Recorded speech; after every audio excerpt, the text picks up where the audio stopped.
Ketemu Bu? Baca coba An-Nisa 142. Iya.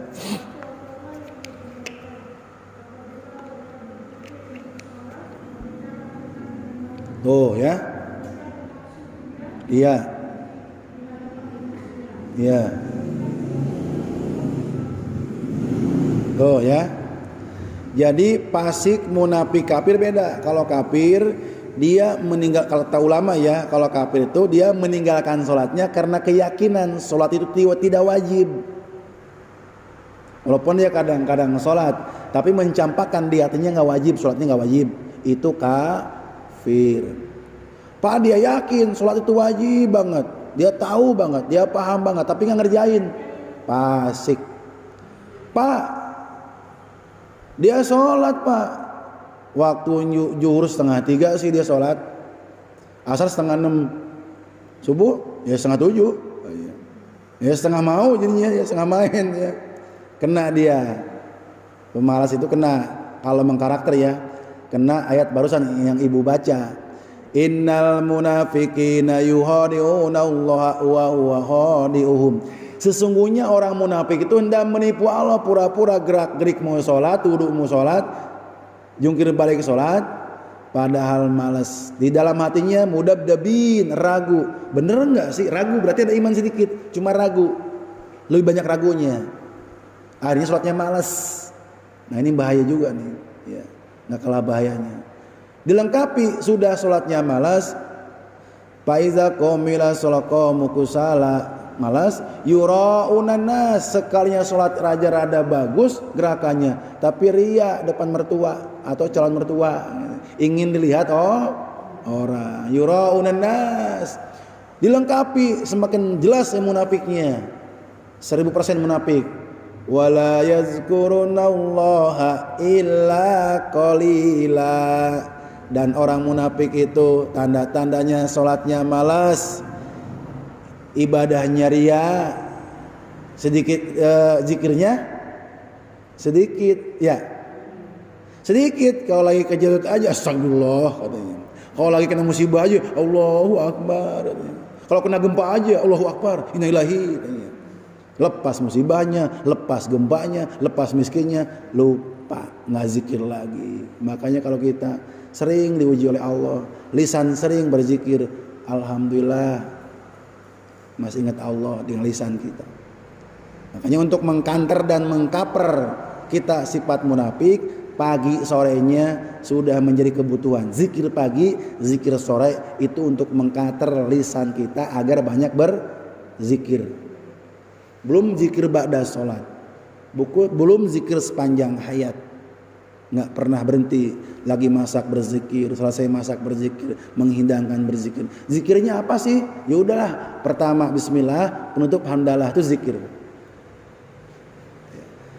Tadi gimana kalau dia nggak tobat, ya kemunafikannya sampai dibawa mati. Nah ini kena dia, kaplingnya disiapin. Kaplingnya 145 di surat yang sama. Innal munafiqina fi darkil asfali minan nar. Apa artinya? Sungguh orang-orang munafik itu ditempatkan pada tingkatan yang paling bawah dari neraka. Iya. Dan kamu tidak akan mendapatkan seorang penolong Innalillahi. dari mereka. Ngeri nggak Bu? Ya.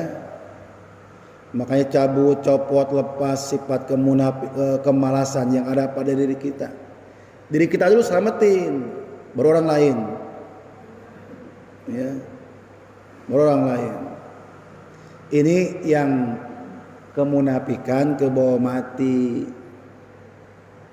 Tapi bagaimana kalau dia sempat tobat sebelum 1 hari kematian, dia tobat baru 5 waktu dia ngerjain dengan benar gitu, terus dia tobat dan nasuha dan sempat memperbaiki diri, imannya naik, Allah masukin surga ya, asal tidak mengamalkan ayat 145-nya tapi dia mengamalkan 146-nya.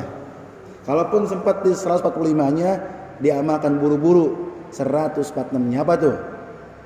Illa lazina tabu. Bawahnya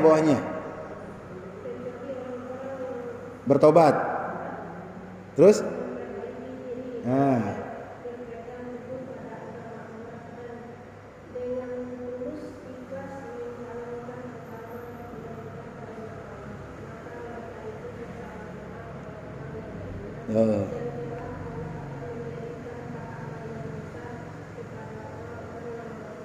nggak jadi deh kapling jahanamnya nggak jadi. Kenapa? Setelah dapat materi ini kita tobat kepada Allah. Apa yang pertama tobatnya? Ilal ladzina tabu, kecuali yang tobat. Cara tobatnya apa? Islahu. Ya kan? Islah itu ya. Wa aslahu, dan memperbaiki. Dari mulai dalil sholat itu ternyata 17 ayat 78. Aqimis sholata lizzuluki syamsi, yang tadi tuh, perbaiki paham dalilnya, perbaiki tata caranya, perbaiki rukun syaratnya, perbaiki bahkan perbaikan dari mulai wudunya. Karena la sholata, nggak sah sholatnya kalau nggak wudu. Yang kedua, perhatikan Fatihahnya. La sholata lima lam yakro bi Fatihatil kitab. Nggak sah sholatnya kalau Fatihahnya berantakan atau nggak baca suratul Fatihah. Perbaikan. Jadi kajian hari ini adalah islahu sholah. Berarti dalilnya, judulnya ada dalilnya Bu.